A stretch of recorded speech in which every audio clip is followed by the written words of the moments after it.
How to decide which valve is suitable for a particular patient who need one. So the topic is heart valve replacement. The first and the most important step is informed decision process. Patient should be informed about the choices of valves and their pros and cons, and then patient's preference should be considered. This is class 1 indication. Next step is to find out whether the patient has any contraindication to vitamin K antagonist. If the answer is yes, then clearly the choice is tissue valve. If there is no contraindication to vitamin K antagonist, then the next question is the surgery a reoperation for mechanical valve thrombosis despite having therapeutic INR? If it is so, then again the choice is definitely a tissue valve. Next we have 3 queries. Does the patient has low risk for future redo valve surgery?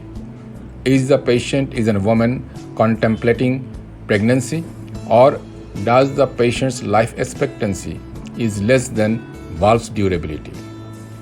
If the patient has any one of the above issues, then tissue valve is a definitive choice.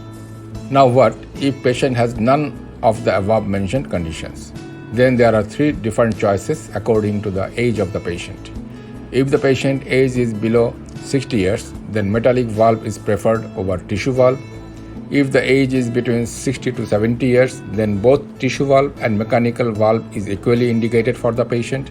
But if the patient is more than 70 years old, then tissue valve is preferred over a mechanical one.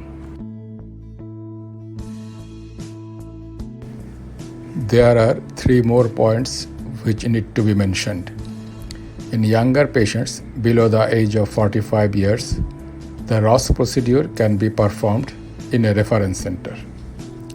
Age cutoff for mitral valve replacement changes to less than 65 years instead of less than 60 years, and for aortic valve replacement it is more than 65 years instead of 70 years. And a mechanical prosthesis may be considered if the patient is already on long-term anticoagulation.